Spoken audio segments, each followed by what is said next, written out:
Tercer capítulo: el árbol de la ciencia y el árbol de la vida. Y a la ciencia para vosotros, dijo Iturrioz, no es una institución con un fin humano, ya es algo más. La habéis convertido en ídolo. Hay la esperanza de que la verdad, aun la que hoy es inútil, pueda ser útil mañana, replicó Andrés. Bah, utopía. ¿Tú crees que vamos a aprovechar las verdades astronómicas alguna vez? Alguna vez las hemos aprovechado ya. ¿En qué? En el concepto del mundo. Está bien, pero yo hablaba de un aprovechamiento práctico, inmediato.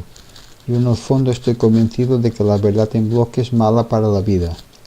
Esa anomalía de la naturaleza que se llama la vida necesita estar basada en el capricho, quizá en la mentira. En eso estoy conforme, dijo Andrés. La voluntad, el deseo de vivir es tan fuerte en el animal como en el hombre. En el hombre es mayor la comprensión. A más comprender corresponde menos desear. Esto es lógico. Y además se comprueba en la realidad. La apetencia por conocer se despierta en los individuos que aparecen al final de una evolución, cuando el instinto de vivir languidece. El hombre, cuya necesidad es conocer, es como la mariposa que rompe la crisálida para morir. El individuo sano, vivo, fuerte, no ve las cosas como son porque no le conviene. Está dentro de una alucinación. Don Quijote, a quien Cervantes quiso dar un sentido negativo, es un símbolo de la afirmación de la vida. Don Quijote vive más que todas las personas cuerdas que le rodean. Vive más y con más intensidad que los otros. El individuo o el pueblo que quiere vivir se envuelve en nubes como los antiguos dioses cuando se parecían a los mortales. El instinto vital necesita de la ficción para afirmarse. La ciencia, entonces, el instinto de crítica, el instinto de averiguación debe encontrar una verdad, la cantidad de mentira que es necesaria para la vida. ¿Se ríe usted?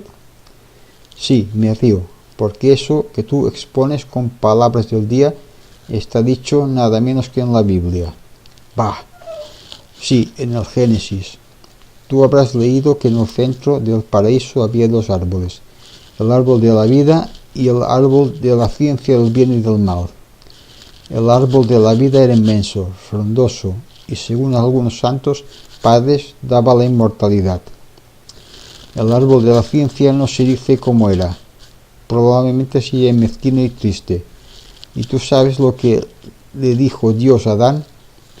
No recuerdo, la verdad. Pues al tenerle a Adán delante, le dijo: puedes comer todos los frutos del jardín, pero cuidado con el fruto del árbol de la ciencia del bien y del mal, porque el día que tú comas su fruto morirás de muerte.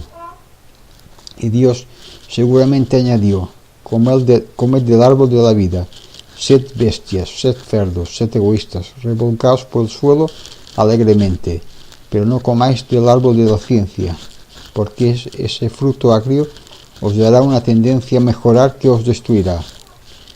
¿No es un consejo admirable? Sí, es un consejo digno de un accionista del banco, repuso Andrés. ¿Cómo se ve el sentido práctico de esa granjería semítica?, dijo Iturrioz. ¿Cómo olfatearon esos buenos judíos con sus narices corvas que el estado de conciencia podía comprometer la vida? Claro, eran optimistas. Griegos y semitas tenían un instinto fuerte de vivir. Inventaban dioses para ellos, un paraíso exclusivamente suyo. Yo creo que en el fondo no comprendían nada de la naturaleza. No les convenía. Seguramente no les convenía. En cambio, los turanios y los arios del norte intentaron ver la naturaleza tal como es. Y a pesar de eso, nadie les hizo caso y se dejaron domesticar por los semitas del sur. Ah, claro, el semitismo, con sus tres impostores, ha dominado el mundo. Ha tenido la oportunidad y la fuerza. En una época de guerras dio a los hombres un dios de la batalla, a las mujeres y a los débiles un motivo de lamentos, de quejas y de sensiblería. Hoy, después de siglos de dominación semítica, el mundo vuelve a la cordura y la verdad aparece como una aurora pálida tras los terrores de la noche.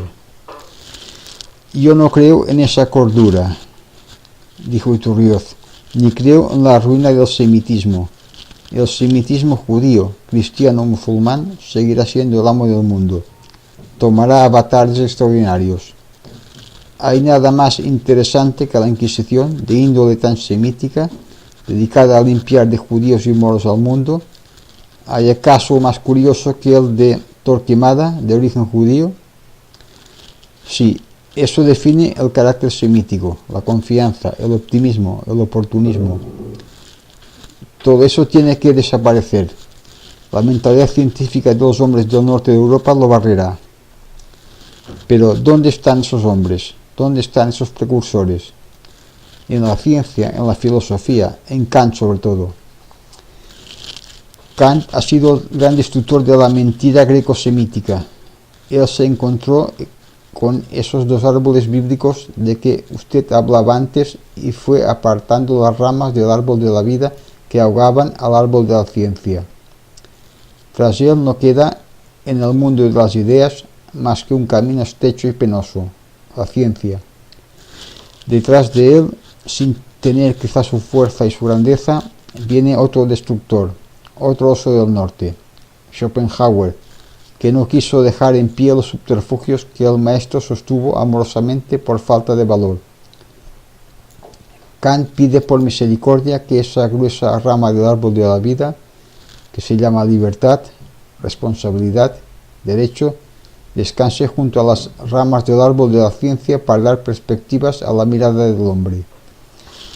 Schopenhauer, más austero, más probo en su pensamiento, aparta esa rama y la vida aparece como una cosa oscura y ciega, potente y jugosa sin justicia, sin bondad, sin fin. Una corriente llevada por una fuerza X que él llama voluntad y que, de cuando en cuando, en medio de la materia organizada, produce un fenómeno secundario, una fosforescencia cerebral, un reflejo que es la inteligencia. Ya se ve claro en esos dos principios, vida y verdad, voluntad e inteligencia. Ya debe haber filósofos y biófilos, dijo Iturrioz. ¿Por qué no? Filósofos y biófilos. En estas circunstancias el instinto vital, toda actividad y confianza, se siente herido y tiene que reaccionar y reacciona.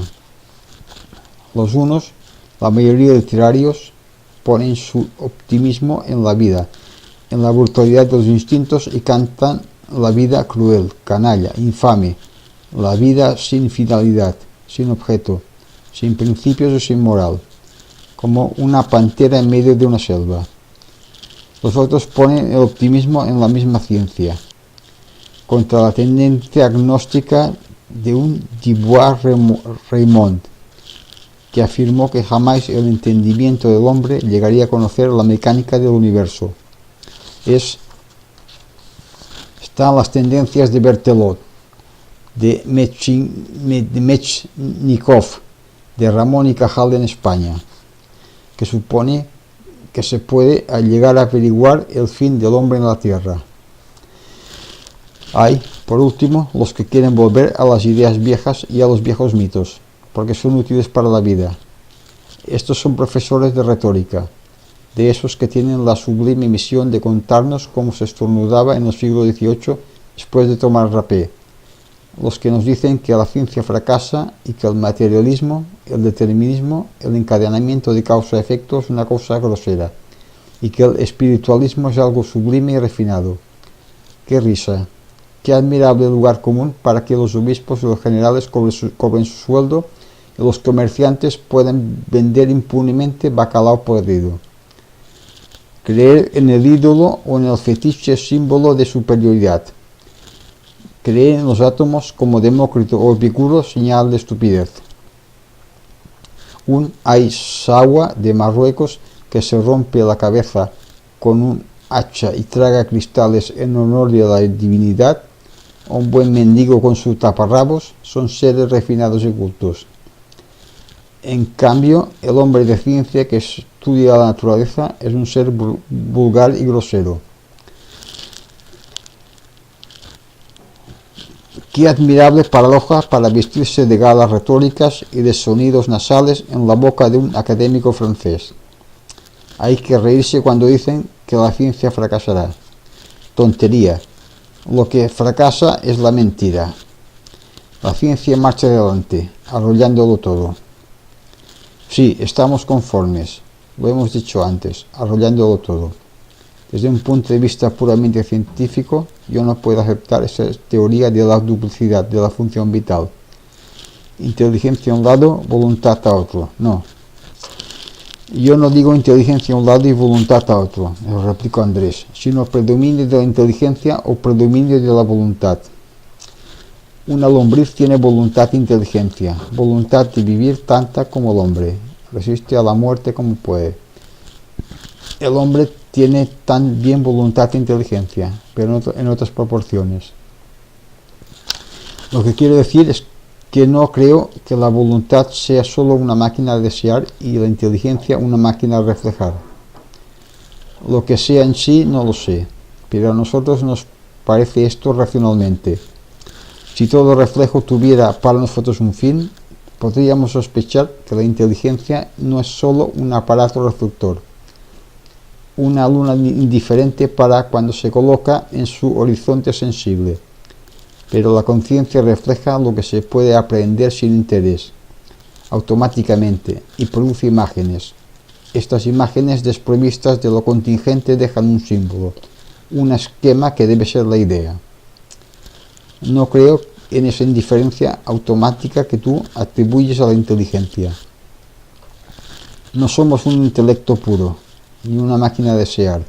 Somos hombres que al mismo tiempo piensan, trabajan, desean, ejecutan. Yo creo que hay ideas que son fuerzas. Yo no, la fuerza está en otra cosa. La misma idea que impulsa a un anarquista romántico a escribir unos versos ridículos y humanitarios es la que hace a un dinamitero poner una bomba. La misma ilusión imperialista tiene Bonaparte que Le Body, el emperador del Sáhara. Lo que les diferencia es algo orgánico. ¡Qué confusión! ¿En qué laberinto nos vamos metiendo?, murmuró Iturrioz. Sintetice usted nuestra discusión y nuestros distintos puntos de vista. En parte estamos conformes. Tú quieres, partiendo de la relatividad de todo, darle un valor absoluto a las relaciones entre las cosas. Claro, lo que decía antes, el metro en sí, medida arbitraria.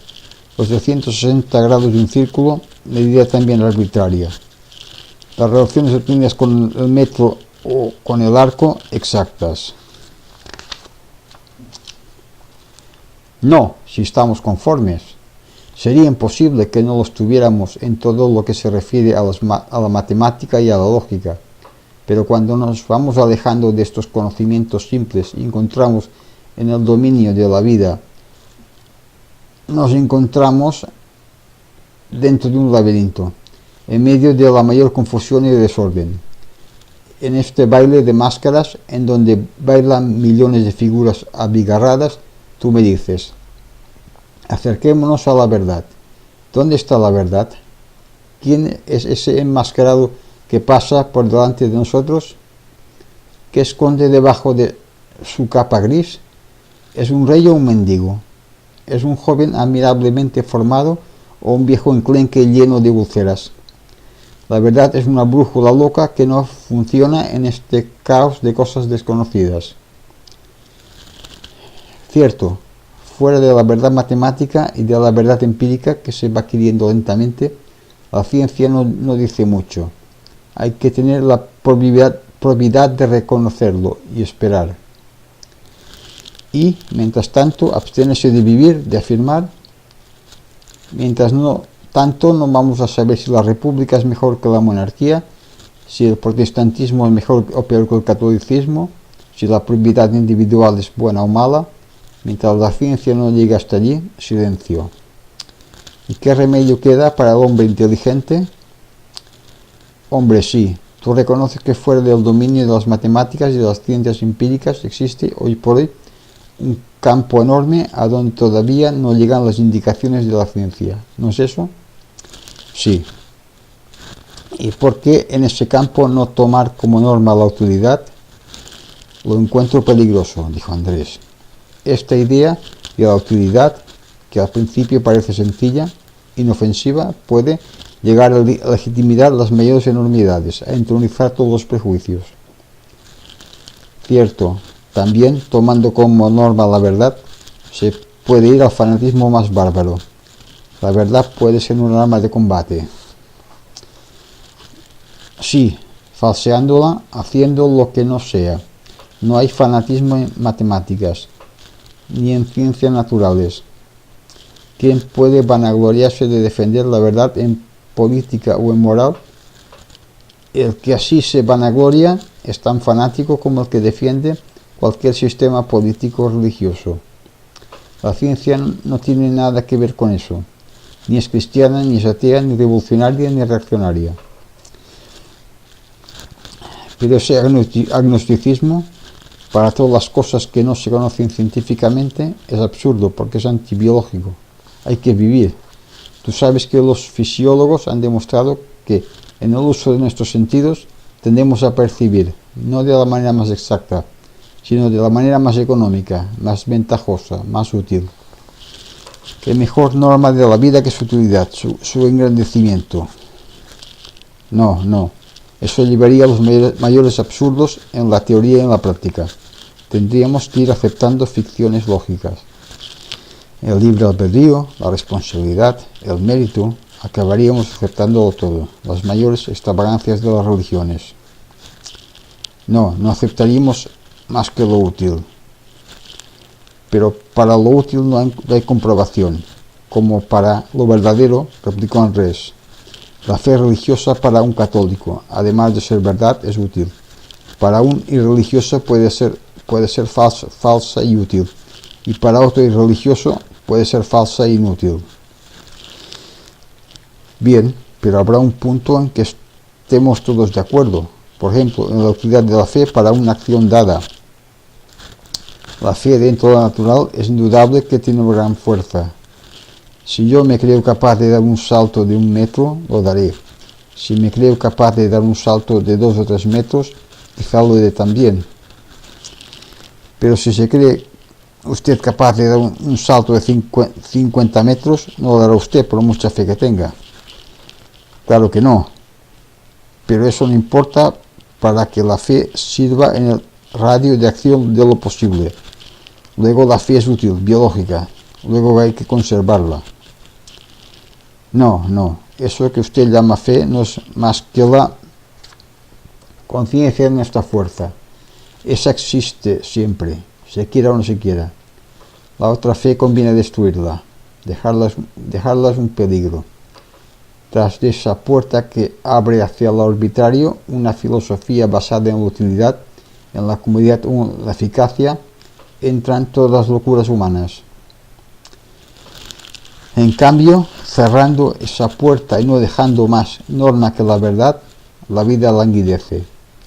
Se hace pálida, anémica, triste. Yo no sé quién decía, la legalidad nos mata. Como él podemos decir, la razón y la ciencia nos apabullan.